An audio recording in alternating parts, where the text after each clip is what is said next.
After Lai San's parents emigrated to Hong Kong, they sent her 2 pairs of pants and 2 shirts, which Lai San took along with her to Shenzhen. Normally, when she went to school, she wore these clothes that her grandmother had made.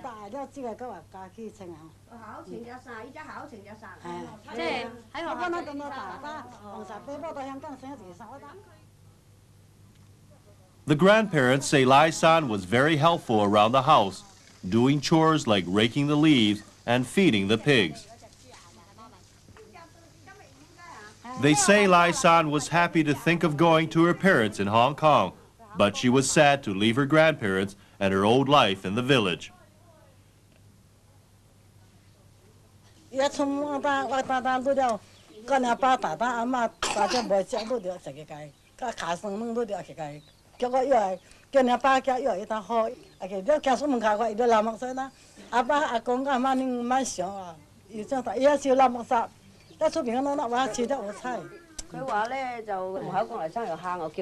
The elder Kongs are illiterate, so their son and daughter-in-law have always written to relatives to send their respects and let them know any news. Lai San's parents were happy to hear that she had a chance to go to school in the village. But the grandparents say they'd recently begun to worry about their ability to look after Lai San. Their health is no longer sound, and they didn't know who could take care of Lai San when they were gone.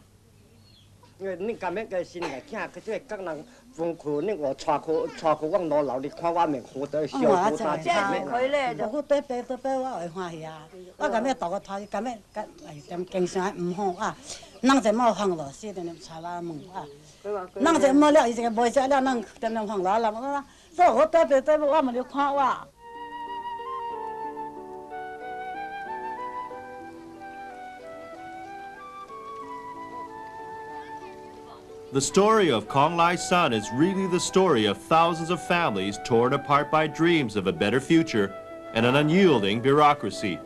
Here in Lai San's village, there are many children like her who are separated from their families. Some of these people have been waiting more than 10 years for one-way permits to Hong Kong.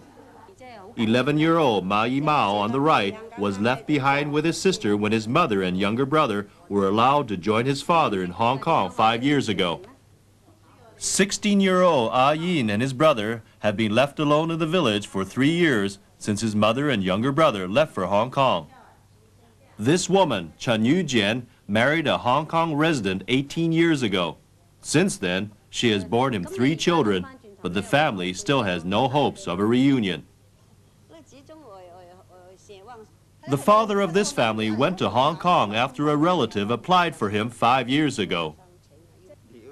14-year-old Ma Pui San's circumstances are very similar to Kong Lai San. Her parents and little brother are all in Hong Kong, leaving her behind with her aunt and uncle. Pui San's father entered Hong Kong illegally 20 years ago, but now is a legal resident. 5 years ago, Pui San's mother and little brother were allowed to join him in Hong Kong.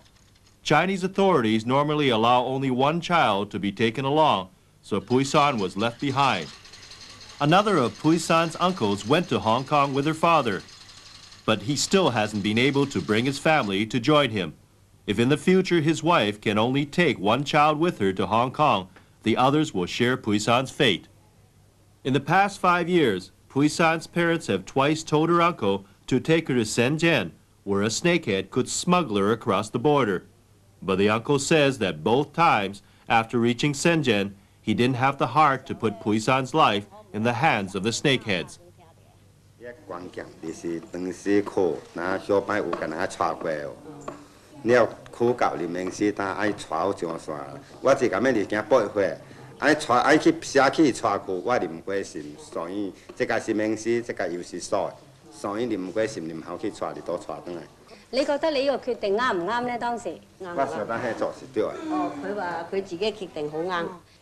Pui San admits that she sometimes blames her parents for abandoning her in favor of her little brother.